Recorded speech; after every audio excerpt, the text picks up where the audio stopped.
En marketing, t'as que deux manières de progresser. La première, c'est de faire du marketing, et la deuxième, c'est de se faire marketer. Hello, c'est Thomas Olivier, marketeur, podcasteur et infodivertisseur. Je fais du marketing et j'aide les gens à faire pareil tous les jours.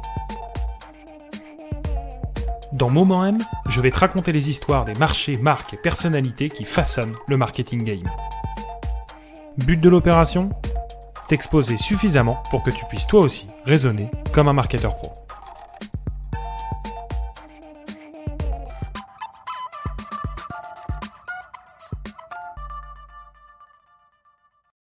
Dans notre dernier épisode, nous sommes revenus sur l'histoire de Vacheron Constantin et sur la manière dont la marque l'utilise pour marketer son offre et délivrer sa valeur. La story que nous allons découvrir aujourd'hui est totalement différente. L'occasion de rappeler que si la stratégie marketing et les actions qui en découlent se décident, il convient de jouer avec des forces-faiblesses et un peu comme au poker, d'adapter sa façon de jouer à ce qu'on a dans les mains, bien sûr, mais aussi à la concurrence présente autour de la table. Le plus important au poker, ce ne sont pas les cartes.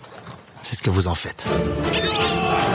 Nous sommes dans la ville de Bâle, en 1980, et l'Italien Carlo Crocco marche dans les travées de la foire horlogère la plus importante de l'année. Il s'apprête à présenter quelque chose d'inédit et de très provocateur. Une montre qui ose associer un boîtier en or et un bracelet en caoutchouc. Deux mondes qui n'ont pas du tout l'habitude de se côtoyer et dont la fusion apparaît alors comme un blasphème. Ce gros coup marque la naissance d'une des marques les plus clivantes de l'horlogerie suisse, une marque qui tire son nom de l'inspiration principale de son designer italien, un boîtier rond avec 12 vis en titane sur la lunette, inspiré des hublots de bateaux. Issu d'une famille d'horlogers, Carlo a dessiné sa première montre en 1967, démarré sa propre entreprise en 1976 et donc choqué le monde en 1980 avec la première montre de luxe à associer de l'or à du caoutchouc naturel. Son nom, la classique Fusion. Cet ovni horloger est le premier modèle de la marque Hublot et pendant longtemps, il a même été le seul. Nous y reviendrons. Car dans les années 80, comme depuis que l'horlogerie existe et que son histoire se raconte, les boîtiers en or s'associent avec des bracelets conçus dans le même matériau. Ce n'est plus le cas aujourd'hui. Depuis plusieurs années, Rolex équipe sa Daytona d'un bracelet caoutchouc nommé Oysterflex. Les copywriters apprécieront la magnifique mécanisation qui se cache derrière. Et même l'icône horlogère sport chic, l'Audemars Piguet Royal Oak, à laquelle est souvent comparée la Fusion que certains considèrent comme une vulgaire copie de la paix, se part d'un bracelet caoutchouc. Patek Philippe va même jusqu'à créer un modèle, l'Aquanaut, dont l'ADN réside dans son bracelet composite. Hublot n'est plus la seule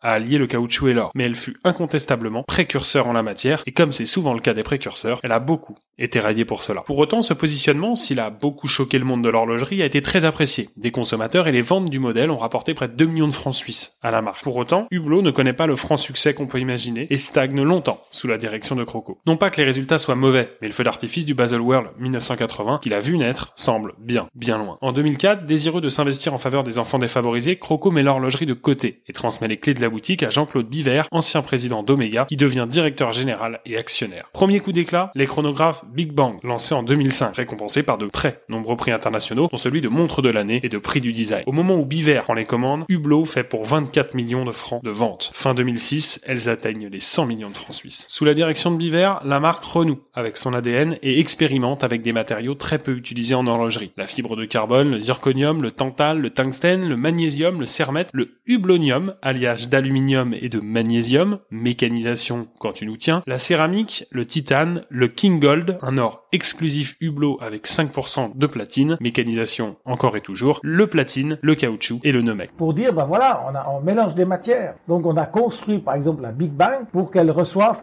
la construction des sandwichs, pour qu'elle puisse avoir, en tous les cas, minimum 2 différentes matières. Alors quand elle est toute en acier, non, elle a les flancs en Kevlar. Boum. Voilà. Ces expérimentations donnent lieu à tout un tas de variantes de la classique Fusion et de ce qui s'apparente à sa version bodybuildée, la Big Bang. Une montre que beaucoup comparent, redisons-le, à la Royal Oak Offshore. Ce design proche, avec ses vis apparentes, contribue à la mauvaise réputation d'Hublot. Dans la réalité, la Big Bang est un carton commercial qui, par son design solide, ses associations de matériaux et ses dimensions revues à la hausse, a permis à Hublot de conquérir un public plus large et de booster ses ventes. Un concept pour la marque, un message, comme je dis souvent. Et que le message s'appelle l'art de la fusion. Vous ne pouvez pas faire une montre qui n'est qu'en acier. Parce qu'elle est où la fusion ? C'est à ce moment que Biver décide d'appuyer sur ce qui sera le fer de lance du discours marketing d'Hublot, l'art de la fusion, que la marque détaille sur son site internet. Fusion du passé et du présent dans une montre futuriste. Fusion des matières d'hier, d'aujourd'hui et de demain. Fusion entre le savoir-faire horloger et la force d'un design identitaire disruptif. Fusion entre des mécanismes traditionnels et leur construction inédite. Et enfin, fusion des métiers au sein de la manufacture, où tous les talents et compétences œuvrent à la création de montres à nul autre pareil. Ça se passe que l'horlogerie est un métier de famille. Il n'y a pas de groupe encore. C'est une sorte de communauté collégiale, c'est une communauté familiale où tout le monde se connaît, où les choses sont simples. On mange des saucisses. Voilà.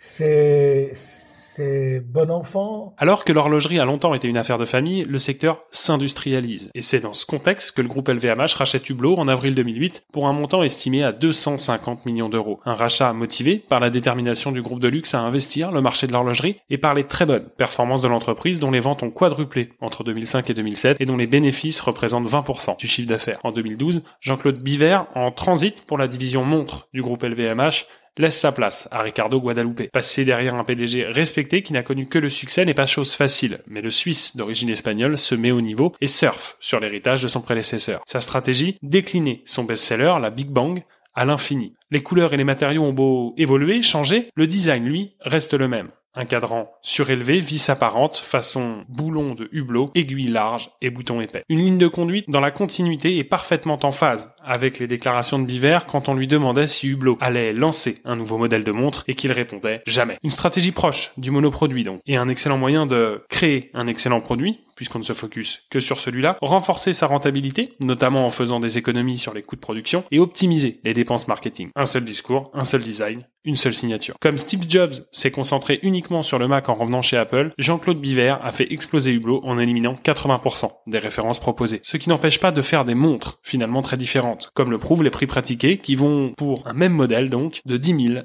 à plus de 300 000 euros. De loin, impossible de manquer une Hublot au poignet d'un client, assure le patron. Demandez aux 24 millions de téléspectateurs de la finale Argentine-France au Qatar s'ils n'ont pas jeté un œil sur le poignet gauche de Didier Deschamps. On croirait presque que le sélectionneur porte une montre en plastique transparente, mais on est très très loin de la Swatch en plastique. Le sélectionneur, considéré comme un ami de la marque, porte une Big Bang tourbillon Power Reserve 5 Days Saphir, une grosse montre de 45 mm qui se tarife autour des 150 000 euros. Autre égérie de la marque, le génie français Kylian Mbappé ou le regretté Roi Pelé. L'occasion d'insister sur l'approche à contre-courant de Hublot dans sa stratégie de partenariat. En effet, la marque se distingue des autres manufactures en s'intéressant à des marchés comme le football, traditionnellement éloignés de l'horlogerie de luxe. Mais c'est là l'occasion de préciser le positionnement d'Hublot.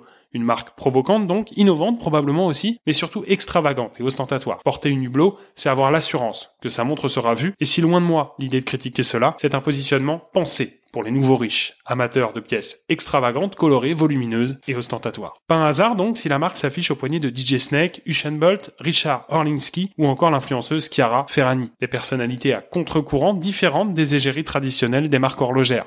Hublot ne rechigne pas non plus à sponsoriser des événements délaissés par l'horlogerie de luxe. Et si Hublot reste dans une certaine logique, en sponsorisant notamment la voile ou la Formule 1, elle ne rechigne pas non plus à sponsoriser des événements délaissés par l'horlogerie de luxe, comme la Coupe du Monde de football et d'autres compétitions du ballon rond, notamment celle de l'UEFA. Une manière de cracher gentiment au visage de la bien-pensance, mais surtout d'affirmer personnalité et branding afin d'asseoir un positionnement propre et singulier. Un petit peu à la manière de ce que peut faire Balenciaga dans le textile, Hublot est une marque qui se voit et qu'on aime apporter pour faire visualiser sa réussite. Hublot a joué avec ses cartes, un design affirmé, coloré et facilement reconnaissable, un véritable savoir-faire dans l'art de la fusion donc, et une grande intelligence marketing. Et c'est avec cette main que Hublot prospère autour de ses deux seules stars, la classique fusion et la Big Bang, car après tout, pourquoi les multiplier quand on peut continuellement les réinventer? Dans le prochain épisode de notre série Momo aime l'horlogerie, nous ne déménagerons pas complètement, puisque nous parlerons entre autres de Louis Vuitton, mais aussi de Hermès, Salvatore Ferragamo et Gucci, dont les efforts plus ou moins importants pour se faire une place dans le royaume très rentable des toquantes se heurtent souvent à un mur. Les difficultés des marques de luxe traditionnelles dans l'horlogerie, c'est ce que nous verrons dans notre prochain épisode de Momo aime.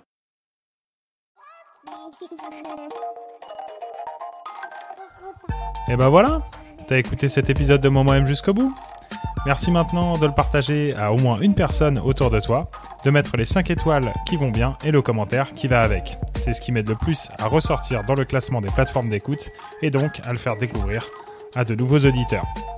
C'est tout pour le podcast. Maintenant, si le marketing t'intéresse et que tu veux t'y former avec quelqu'un qui fait ça tous les jours, sache que j'envoie des emails quotidiens sur le sujet.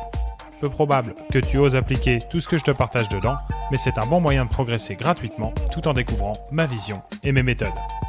Et pour aller plus loin et apprendre à penser comme un marketeur pro, j'écris la seule formation papier du marketing game.